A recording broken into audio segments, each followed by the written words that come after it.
সবচাইতে ভালো আমল হচ্ছে নামাজ। সালাতের চাইতে, নামাজের চাইতে ভালো আমল দুনিয়াতে কোনো কিছু নেই।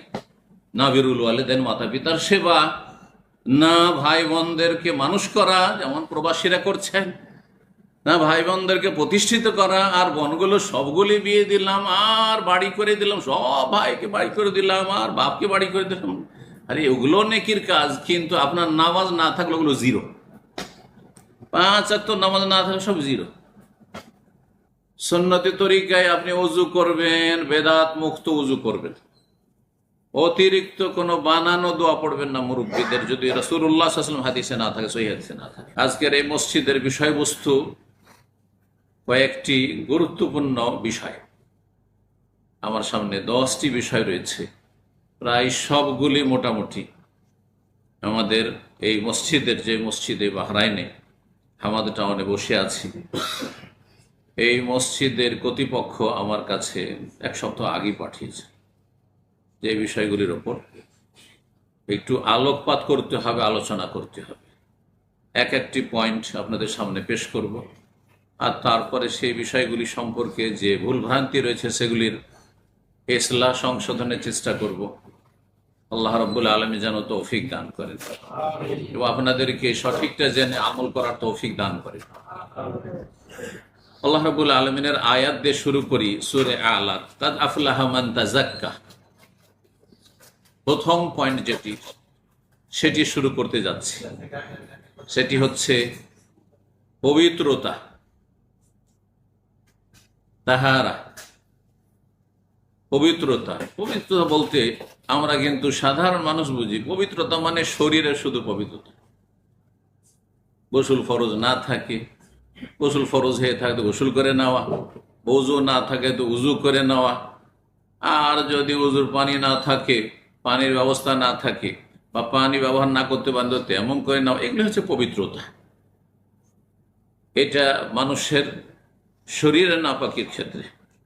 কিন্তু কোনো নাপাক বস্তু যদি লেগে থাকে শরীরে অথবা কাপড়ে বা সালাতের জায়গায়, তাহলে সেসবকে পাক পবিত্র করা, নাজাসাত থেকে, নাপাকি থেকে, এটি হচ্ছে বাহ্যিক পবিত্রতা। এগুলি হচ্ছে বাহ্যিক পবিত্রতা। এটি এক ধরনের পবিত্রতা। শুধু এইটাই বুঝলে হবে না, এর চাইতে বড় গুরুত্বপূর্ণ পবিত্রতা হচ্ছে তাহারাতুল কলব, তাজকিয়াতুন নফস। কলবের, অন্তরের তাহারাত, পবিত্রতা, আত্মার পরিশুদ্ধি, তাজকিয়ায়ে নফস। নফস মানুষের মন।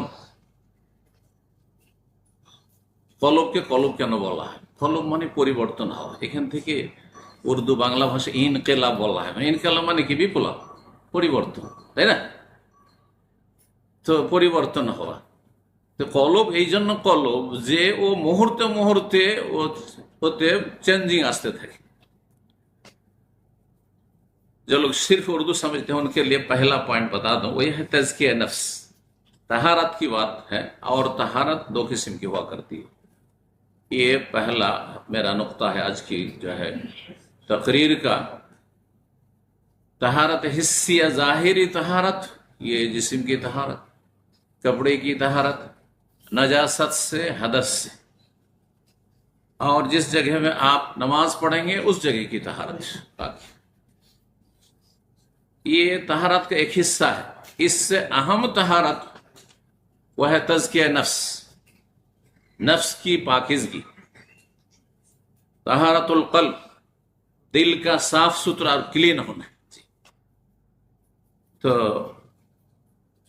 এই প্রথম পয়েন্টটি নিয়ে আলোচনা করব, তা হচ্ছে পবিত্রতা। আর পবিত্রতা 2 ভাগে বিভক্ত। একটা বাহ্যিক পবিত্রতা, যেমনটা বললাম, আবার বলছি, শরীরের পবিত্রতা হচ্ছে হাদাস না থাকে, উযু না থাকলে উযু করে নেওয়া, গোসল ফরজ থাকলে গোসল করে নেওয়া। আর নাজাস থেকে পবিত্রতা হচ্ছে শরীরে যদি নাপাকি লেগে থাকে, পেশাব পায়খানা লেগে আছে তাহলে ধুয়ে পরিষ্কার করা। কাপড়ে লেগে আছে, যে কাপড়ে আপনি ইবাদত বন্দি করবেন, সালাত আদায় করবেন, তাহলে কাপড় পরিষ্কার করে নেওয়া, না হয় পরিবর্তন করা। যেই জায়গায় আপনি নামাজ পড়বেন সেই জায়গা পবিত্রতা রাখা। এর চাইতে গুরুত্বপূর্ণ পবিত্রতা হচ্ছে আত্মার পরিশুদ্ধি, তাজকিয়ায়ে নফস, তাহারাতুল কলব, অন্তরের কলবের পবিত্রতা। সেটা কি থেকে? সেটা দুই ধরনের নাপাকি থেকে। এক হচ্ছে শুবহাত, সংশয়ের নাপাকি, আর একটি হচ্ছে শাহওয়াতের নাপাকি। এই দুই রকমের নাপাকি থেকে অন্তরে দুই রকমের নাপাক বস্তু, অপবিত্র বস্তু অন্তরকে কুলুষিত করে, অন্তরকে নোংরা করে দেয়, অন্তরকে তৈয়ব রাখে না, খবিস করে দেয়। পায়খানা নোংরা জায়গা, সেই জন্য সেখানে দোয়া পড়ার সময় বলতো আল্লাহুম্মা ইন্নী আউযু বিকা মিনাল খুবুসি ওয়াল খাবায়েস। তা আপনার অন্তরে যদি খাবাসাত ভরা থাকে, নোংরামি ভরা থাকে, তাহলে আপনার শরীর পাক করে লাভ নেই, আপনার কাপড় পাক করে লাভ নেই, আর আপনার নামাজের জায়গা শুধু পাক পবিত্র থাকা যথেষ্ট নয়, কিছুই লাভ নেই। আগে আপনার কলব যেটা ভিতরে আছে, যেটা আপনার গোটা শরীরকে মাথা থেকে পা পর্যন্ত আপনাকে পরিচালনা করছে, এই কলব, হৃদয়কে পাক পবিত্র করা, আত্মার পরিশুদ্ধি। সেটা কি থেকে? দুই রকমের রোগ বললাম। এক সংশয়ের রোগ, সবচেয়ে বড় রোগ হচ্ছে অন্তরের,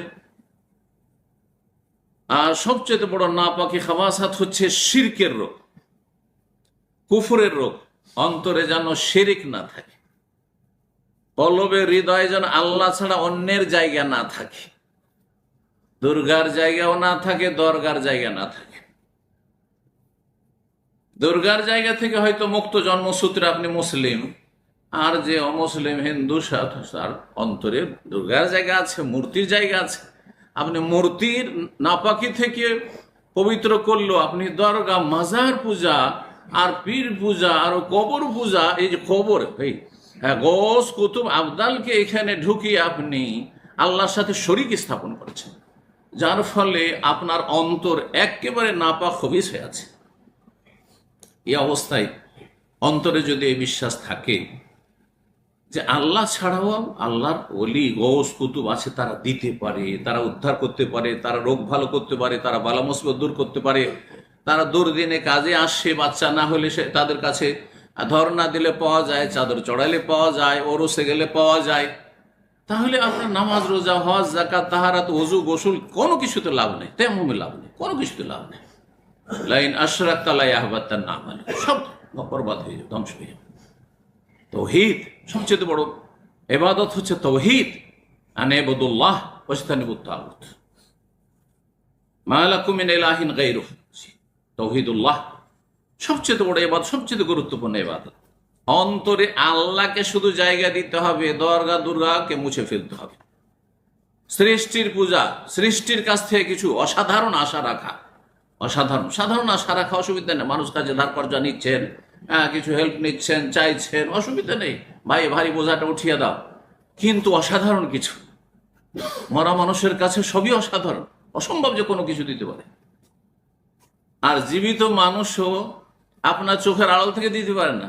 এই জন্য এক কথাই, অন্তরকে শিরক মুক্ত করা, যেমন শিরক মুক্ত করা, তেমনই কুফরি মুক্ত করা, নাস্তিকতা মুক্ত করা, ধর্মনিরপেক্ষতা মুক্ত করা, যত রকমের কুফরি আছে, সেহের, জাদু ওর কুফরি, এগুলো থেকে মুক্ত করা, ঈমান ভঙ্গকারী যে বিষয়গুলো, নওয়াকাজুল ঈমান, নওয়াকাজুল ইসলাম, সেগুলো থেকে মুক্ত করা, এই পীর মুরিদের ব্যবসা থেকে মুক্ত করা, আপনার পীর ভক্তি থেকে অন্তরকে পরিষ্কার করা, তাজকিয়া নফস। কাদ আফলাহা মান তাযাক্কা, সফল ওই ব্যক্তি যে আত্মাকে পাক পবিত্র করতে পারল। ওয়া যাকারা ইসমা রাব্বিহি, তারপরে রবকে স্মরণ করলো। আগে ক্লিন করেন, তারপরে আতর লাগান। ডিউটি থেকে এসেছেন, ওয়ার্কশপে কাজ করছিলেন, শরীরে কাপড়ে ময়লা লেগে আছে, আতর মারবেন, স্প্রে মারবেন, আগে গোসল করবেন, কাপড় সাফ করবেন, পরিষ্কার কাপড় পরবেন, তারপরে আপনি আতর সেন্ট মারবেন। জি, তাওহীদকে সুসজ্জিত করবেন শিরক মুক্ত হয়ে। তো এটা অত্যন্ত জরুরি। কাদ আফলাহা মান তাযাক্কা ওয়া যাকারা ইসমা, তারপর রবের নাম স্মরণ করবেন, রবকে স্মরণ করবেন আপনি। ইয়া আল্লাহ, ইয়া রহমান, এই নয় যে ইয়া গৌস, ইয়া কুতুব, ইয়া আবদাল, না না, মোটেই না। কেউ দিতে পারেন না।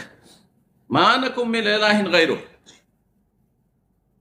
অন্তরকে পাক পবিত্র করা, তাহারাতুল কলব আর তাহারাতুল বাদান, শরীরকে পাক পবিত্র রাখা। শরীরে যা কিছু আছে, নামাজ পড়বেন আপনার সবকিছু পাক পবিত্র থাকতে হবে। আশা করি বুঝতে পেরেছেন। এটি হচ্ছে প্রথম পয়েন্ট। 2 নম্বর পয়েন্ট হচ্ছে উজুর হেফাজত করা। উজুটা সুন্দর করে করবেন। উজুতে ঠকামি করলে হবে না। উজুতে ঠকামি হচ্ছে 2 রকম। এক হচ্ছে বেদাতি তরিকার উজু, সুন্নতি তরিকার উজু না। আর একটি ঠকামি হচ্ছে যে আপনি উজু অসম্পূর্ণ করছেন, উজুর ধোয়ার অঙ্গগুলি কিছু শুকনো থেকে যাচ্ছে, যত্ন নিচ্ছেন না। তাড়াতাড়ি করে উজু করলেন, এখানে একটু জায়গা শুকনো থেকে গেল, আপনার আর একটি জায়গা শুকনো থেকে গেল, আপনার হয়তো ওই টাকনার ওইখানে নিচু জায়গা, টাকনার নিচে যা আছে ওখানে পানি পৌঁছিল না, আপনি উজু ব্যাস কাজ সারতে হবে। উজু করতে গিয়ে আপনি উল্টো পাল্টা উজু করলেন না।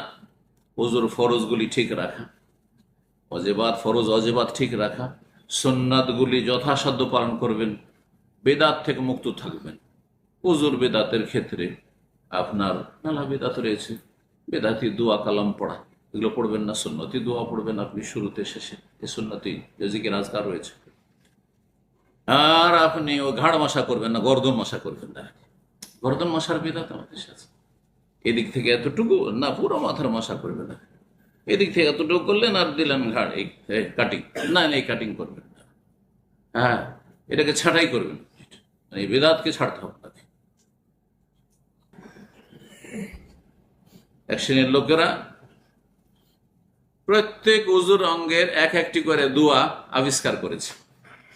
যেমন সাফা মারোয়ার চক্করে এক এক চক্করে 7 চক্করে 7 দোয়া, বাইতুল্লাহর তওয়াফে 7 চক্করে 7 দোয়া। এগুলো বিদআত, এগুলি ছাড়তে হবে। এগুলি আগাছা। আগাছা বুঝেন? কৃষি কাজ করেছেন, ধানের জমি, গমের জমি, আর ওখানে মেলা ঘাস হয়ে গেছে। ঘাসগুলো সাফ না করলে আপনার গম হবে না, ধান হবে। ঠিক তেমনি আপনার বিদআত থেকে পরিষ্কার পরিচ্ছন্ন না করলে ইবাদত বন্দেগী সহিষ্ণুত হবে না, কবুল হবে না। যার ফলে ওই বেদাতি তরিকা বাদ দিতে হবে। উজুর ক্ষেত্রে, সলাতের ক্ষেত্রে সুন্দরভাবে উজু করতে হবে। উজুতে আপনার এমন কাজ করবেন না যাতে শুকনো থেকে যায়, অসম্পূর্ণ থেকে যায়। অনেক সময় উজু পানি আছে, কিন্তু আপনি তয়াম্মুম করে সেরে নিলেন, জায়েজ নয়। অনেকে আজকাল মক্কা মদিনে যায় আর ভিড়ে হারামের মধ্যে আছে, ঘুমিয়ে আছে। আমার অনেক লোক এরকম জায়গায় ঘুমিয়ে আছে, গভীর ঘুমে ঘুমাচ্ছে, জাগিয়ে দিলাম উজু করে এসে দিকে জামাত শুরু হতে যাচ্ছে, আর ও যাবে না, ওতে নামাজ পড়ি নিল, নামাজ হবে না। নবী সাল্লাল্লাহু আলাইহি ওয়াসাল্লাম মিফতাহুস সালাত আত-তাহুর, আরে নামাজের চাবি হচ্ছে পবিত্রতা। গোসল ফরজ থাকলে গোসল করা, উজু না থাকলে উজু করা। উজু ভঙ্গের কারণ হয়েছে শুধু উজু করে আসেন, জামাত পান আর নাই পান, উজু করে আসতে হবে। জানাজার জামাত ধরা, আমাদের দেশীয় ফতোয়া আছে, জানাজার জামাত হয়ে যাচ্ছে, জামাত ধরার জন্য তেমন করে দৌড় দাও না, জায়েজ নাই মোটে। আপনি জামাত পান আর নাই পান, জানাজা পান আর নাই পান, আপনি পানি আছে, উজু করে আসেন, তারপরে আপনি আসেন আর তারপরে নামাজ পড়েন। আপনি একা হইলে একা জানাজা পড়েন, কোনো অসুবিধা নেই। কবরকে সামনে করে জানাজা নবী সাল্লাল্লাহু আলাইহি ওয়াসাল্লাম পড়েছেন, সুন্নতকে বাদ দিয়েছেন আর ভালো কাজ করেন আপনি। তো মুহাফাজা আলাল ওযু, এই মর্মে একটি হাদিস শোনাই, সাহবান রাদিয়াল্লাহু তাআলা বর্ণনা করছেন, রাসূলুল্লাহ বলেন, ইস্তাকিমু ওয়ালান তুহসু, তোমরা ইস্তেকামা, সোজা পথে চলে, জান্নাতের পথে চলে। ডানে বামে এদিকে আছে আপনার চরমপন্থীদের পথ, হ্যাঁ, চরমপন্থী যারা খারেজি জঙ্গি, এদের পথ, গোমরা পথভ্রষ্ট। আর এদিকে হচ্ছে শিথিলপন্থী, ঢিলাপন্থী, শিরক বেদাতে লিপ্ত। সবই ঠিক, এটাও ঠিক, ওইটাও ঠিক। এরকম ধর্ম কোন আমাদের দেশে আছে? সব ঠিক, সবাইকে, কাউকে নারাজ করবে না। কারো ভুল বললে অসন্তুষ্ট হবে, আমি সমালোচনার পাত্র হব না। কারো আমি গাল খাবো না। আরে আম্বিয়া রাসূল সবাই গাল খেয়েছে, জি। আপনি যদি বলেন সবাইকে খুশি করবো, তাহলে আপনি বাতিলপন্থী। হক কথা বলবেন, তাহলে সবাই সন্তুষ্ট হবে না। আর যদি হক বাতিল সব মিলিয়ে বলেন ভাই যার যেটা মন হয় করো, যে যেমন নামাজ পড়ছো পড়ো, যে যেমন রুজু করছো করো, ধর্মকর্ম করো, অসুবিধা নাই, ব্যাস। দুনিয়ার ক্ষেত্রে ছাড় দেবেন, কিন্তু দিনের ক্ষেত্রে ছাড় দেওয়ার কোনো অধিকার নেই। কাল আল্লাহ কাল রসুল মানহাজে সালাফ, সাহাবায়ে কেরামদের তরিকা। ইসলাম 1400 বছর আগে যেমনটা ছিল ওই রকম ইসলাম পালন করতো, এটা হচ্ছে ইসলাম। বাকিগুলো ভেজাল যুক্ত। আপনি আপনার ইসলামকে মিলিয়ে দেখুন, সাহাবায়ে কেরামদের আমলের সাথে আপনার ইসলাম মিলছে কিনা। ইস্তাকিমু ওয়ালান তুহসু ওয়ালামু আন্না খায়রা আমালিকুম আস-সালাহ।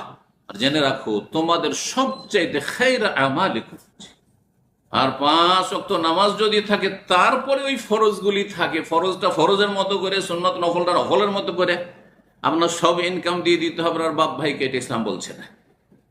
হ্যাঁ, আপনার নিজের ফরজ দায়িত্ব, আপনার স্ত্রী, আপনার ছেলে মেয়েদের ভরণ পোষণের দায়িত্ব শুধু আপনার উপর। আর আপনার বাপ মায়ের ক্ষেত্রে যে ফরজ দায়িত্ব সেটা আপনার 5 ভাই থাকলে 5 ভাইয়ের উপর। আপনার মায়ের পেটের ভাইয়ের দায়িত্ব নয় যে আপনার বিবির ভরণ পোষণ দেবে, আপনার ছেলে মেয়েদের দায়িত্ব নেবে, অথচ আপনি বেঁচে আছেন। এগুলোকে বাদ দিয়ে আমাদের দেশের মানুষেরা সব টাকা ও বাবার নামে হচ্ছে, মায়ের নামে হচ্ছে, আর সবাই সমান সমান ভাগ করলো, আর এইদিকে স্ত্রী ছেলে মেয়েকে বঞ্চিত করলো। মূর্খ সমাজ। বাপ মা যেমন মূর্খ তেমন ছেলে মেয়েরা মূর্খ, আর কার কি হক তা বুঝে না, যার ফলে দেশাচার ধর্মকর্ম চলছে। আর সবচাইতে ভালো আমল যখন সলাত, আর সলাতের জন্য চাবি হচ্ছে কি? আত্মহুর, পবিত্রতা। তো চাবি না থাকলে তো দরজাই খুলবে না, আপনি ঢুকতেই পারবেন না। আপনি নামাজে ওযু নাই মানে নামাজ ঢুকতেই পারছেন না। নামাজ পড়লো, সারা রাত নামাজ পড়লে এক রাকাতও কবুল হবে না। সুতরাং ওয়ালা ইউহাফিজু আলাল উযু ইল্লা মুমিন, নবী সাল্লাল্লাহু আলাইহি ওয়াসাল্লাম বলছেন যে উযুর হেফাজত একমাত্র মুমিন ব্যক্তি করে। তাহলে উযুর হেফাজত করতে হবে। হেফাজত বললাম 2 দিক থেকে, মনে আছে? বেদাত থেকে হেফাজতে রাখতে হবে, বেদাতি উযু করবেন না। আর উযুতে ধোয়ার জায়গাগুলো যেন শুকনো না থাকে কোনো জায়গা। মুসনাদ আহমদ ইবনে মাজার হাদিস, হাদিসটিকে আল্লামা আলবানী রাহিমাহুল্লাহ তাআলা সহিহ বলেছেন। तो दूसरा पॉइंट मैं उर्दू में बोलने का जो वादा किया है वो ये था कि वजू की हिफाजत जरूरी है। वजू की हिफाजत बेदाती वजू से, बेदाती तरीके पर वजू ना करें, सुन्नती वजू करें। और दूसरा यह है कि वजू में कोई धोने की जगह खुश्क ना रह जाए, कि खामी ना रह जाए। 3 বার করে করলে ভালো, কিন্তু মুস্তাহাব। 2 বারও জায়েজ আছে। একবারে যদি ওযু রঙ পুরো ধোয়া হয়ে যায় ফরজ আদায় হয়ে যাবে, জেনে রাখতে হবে। তাহলে এতটা করতে পারেন, কিন্তু কোন জায়গায় সামান্য শুকনো রাখতে পারবেন না। আপনি যে জায়গাগুলো ধুইতে হবে কোনই সহ ধুইতে হবে, রাখনা সহ ধুইতে হবে। এখন কোন একটু শুকনো থেকে গেল চলবে না, ওযু হবেই না। 3 নম্বর যে বিষয়টি সেটা হচ্ছে আপনাকে 5 ওয়াক্ত নামাজের হেফাজত করতে হবে। অধিকাংশ মুসলিমরা, অধিকাংশ কি সবই বললেই চলে, শতকরা 95 জন বেনামাজি আছে মুসলিম, 5 জন কায়েমে নামাজি শতকরা। এটা খুব বেশি করে বলা হচ্ছে, পরিসংখ্যান এটি বিশ্বের বড় দুঃখের বিষয়। সাহাবায়ে কেরামদের আমলে এই কল্পনাও ছিল না যে মুসলিম বেনামাজি হয় খায়রুল কুরুন। সাহাবায়ে কেরামদের আমল জামানা আর তাবেঈনদের জামানা, তাবা তাবেঈনের জামানায় বেনামাজি তারেকে সালাহ মুসলিম হয়, এটা জানা ছিল না। সাহাবায়ে কেরামদের ইজমা ছিল যে মুসলিম নামাজ পড়ে, নামাজ না পড়লে মুসলিম হয় না। কানু লা ইয়ারাউনা শাইআম মিনাল আমালি তারকুহু কুফরুন গায়রা সালাহ। নামাজ ছাড়া কে তারা কুফরি মনে করতেন, অন্য কোন আমল ছেড়ে দিলে কাফের হয়ে যায় না, ফাসিক হয়, গুনাহগার। নামাজ ছাড়া মুসলিম থাকে না, এটি ইজমায়ে সাহাবা। পরে লোকের ইখতিলাফ করেছে, বড় কুফরি না ছোট কুফরি, ঠিক। 5 ওয়াক্ত নামাজ পড়তে হবে, জি। এবং শুধু নিজে পড়া যথেষ্ট নয়, নিজের স্ত্রী পড়ছে কিনা, বিবাহিত আপনার ছেলে মেয়ে আছে, বাপ হয়েছেন, ছেলে মেয়েরা সাবালক সাবালিকা হতে চলেছে, তারা নামাজ পড়ছে কিনা আপনার খোঁজ নিতে হবে। রব্বুল আলামিন ইরশাদ করেছেন সূরা তাহায়, ওয়ামুর আহলাকা বিস-সালাতি ওয়াসতাবির আলাইহা। হে মুসলিম, তুমি তোমার আহালকে, পরিবার, আহাল মানে স্ত্রী ছেলে মেয়ে, তাদেরকে নামাজের হুকুম করো। বাপ মাও যদি আধা নামাজি বেনামাজি হয় তাদেরকে উপদেশ দেবেন, কিন্তু চাপ সৃষ্টি করার অধিকার নেই। কিন্তু স্ত্রী ছেলে মেয়েদের চাপ সৃষ্টি করার অধিকার আছে, বরং ফরজ দায়িত্ব আছে। বাই ফোর্স নামাজ পড়াইতে হবে। আমার সংসারে থাকলে স্ত্রী নামাজ পড়তে হবে, ছেলে মেয়ে আমার সাথে থাকলে এবং আমার হোটেলে খেলে নামাজ পড়তে হবে। স্বামীর ঘরে গিয়ে বিয়ে দিয়েছেন, কি করছে, তখন মুখে শুধু বলবেন, কিন্তু চাপ সৃষ্টি করা যতক্ষণ আপনার তত্ত্বাবধানে আছে। ফরজ ও আমার আহলাকা বিসসালা, নিজে নামাজ পড়া শুধু নয়, তোমার আহলকে পরিবারকে নামাজের নির্দেশ দাও। ওয়াস্তাবির আলেহ, এবং তার ওপর তুমি অবিচল থাকো, তুমি কন্টিনিউ করো। এই নয় যে টেম্পোরারি মুসাল্লি, রমজান মাসে বড়ই মুসল্লি হয়ে গেলেন, এক রাকাত তারাবি ছাড়লেন না আপনি, বালা মুসিবত আসলে তখন মুসল্লি সেজে গেলেন। বাপ মরেছে, মা মরেছে, স্বামী মরেছে, অমুক মরেছে, তখন মুসল্লি হয়ে গেলেন। এটা ছেলে মারা গেছে, মুসল্লি হয়ে গেলেন। আর যখন সুখ হয়েছে তখন আল্লাহকে ভুলে গেলেন আপনি। আপনার মধ্যে নেফা কপটতা রয়েছে, আল্লাহ অন্তর জানছেন আপনার। ওয়াস্তাবের আলাইহা, ধৈর্য ধারণ করো, অবিচল থাকো। লা নাসআলুকা রিজকা, আরে আল্লাহ বলছেন তোমাদের কাছে আমি পয়সা চাই না, তোমরা সব ইনকাম করো, ব্যাস যাকাতটা দিয়ে দাও, কিছুই চাই না তোমাদের কাছে। তোমাদের কাছে আল্লাহ রিজিক চাই না।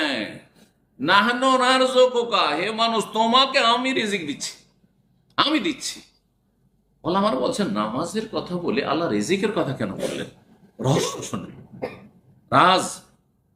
রহস্য হচ্ছে যে যারা সত্যিকারের নামাজি হবে, আল্লাহর সাথে অন্তর মিলিয়ে খুশুর সাথে, তাদের এই রিজিকের চিন্তা করতে হবে না, তবে কর্ম করতে হবে। তার মানে এই নয় যে সবসময় মসজিদে বসে থাকবো আর রিজিক আকাশ থেকে নামবে, এটা হয় না। কারণ নবী রসুলদের হয়নি। খিদে লেগেছে, আনসারীদের বাগানে রসুল্লাহ সাল্লামকে যেতে হয়েছে, বেরোইতে হবে। ফাইদা কজিয়াতিস সালাত ফান্তাশিরু ফিল আরদি, একটু ছড়িয়ে যাবে, কিন্তু হালাল রিজিক করো, টেনশন থাকবে না, অশান্তি থাকবে না, কি করব কিভাবে চলবো হাহাকার থাকবে না, মনে শান্তি থাকবে, অল্পতে পরিতুষ্টি থাকবে। রিজিক যদি চান তো নামাজের হেফাজত করুন, আপনি, আপনার স্ত্রী, আপনার ছেলে মেয়ে। এটি হচ্ছে আপনার দায়িত্ব। সুতরাং এর জন্য করণীয় কি? নামাজ পড়বেন, প্রতিদিন টেলিফোন করছেন, এই দুনিয়ার খোঁজ খবর নিচ্ছেন স্ত্রীর কাছে, ছেলে মেয়েদের সাথে কথা বলছেন, নামাজের কথা বলছেন, যে আজকে ফজর টাইমে পড়েছ না সূর্য উঠে গেছে, 5 ওয়াক্ত নামাজ পড়ছো তো, হ্যাঁ ছেলে মেয়েরা নামাজ পড়ছে তো, স্ত্রীর কাছেও খোঁজ নেন।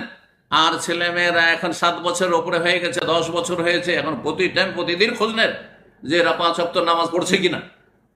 अवश्य खोज नीते হবে, এটা আপনার ফরজ দায়িত্ব। तो तीसरी बात जो इस मजलिस की है वो ये है कि आप खुद नमाजी हों, नमाज की हिफाजत करें और अपने अहल अयाल को नमाज की रहनुमाई करें, नमाज की ताकीद करें। ये आपकी फरीज़ जिम्मेदारी है। डेली आप फोन करते हैं, पूछें उनको, पहले नमाज की बात पूछें, इस्लाम की बात, ईमान की बात पहले पूछें, दुनिया से पहले, फिर जो है दूसरी बात आप उनसे करें। अल्लाह ताला तौफीक अता फरमाए। আল্লাহ বলছেন কু আনফুসাকুম ওয়া আহলিকুম নারা, হে ইমানদারগণ আগে নিজেকে বাঁচাও জাহান্নাম থেকে আর নিজের আহালকে বাঁচাও। আপনি দেশবাসীর কেন চিন্তা করছেন? এত বড় বড় আজকাল আন্তর্জাতিক চিন্তা ইস্যু নিয়ে, এই বিশ্বে কি, মুসলিম বিশ্বে কি হচ্ছে, তো ফিলিস্তিনে কি হচ্ছে, কিন্তু আপনার ঘরের খবর নাই। আগে ঘরকে ঠিক করেন আপনি। আপনার নিজের ঘর যদি জান্নাতে চলে যায় আর দুনিয়া যদি জাহান্নামে চলে যায়, আল্লাহ হাশর মাঠে আপনাকে জিজ্ঞাসা করবে। এমনকি আলেমেরও আগে ঘরের দায়িত্ব, তারপরে পরের দায়িত্ব। হ্যাঁ, পর সম্পর্কে আলেমের দায়িত্ব আছে, আমার দায়িত্ব আছে, কিন্তু আগে ঘরের অবস্থা যদি আমার ঠিক না থাকে, তাহলে আমার পরকে হেদায়েত করে নাজাত নেই। এটা আপনাকে সবসময় চিন্তা করতে হবে।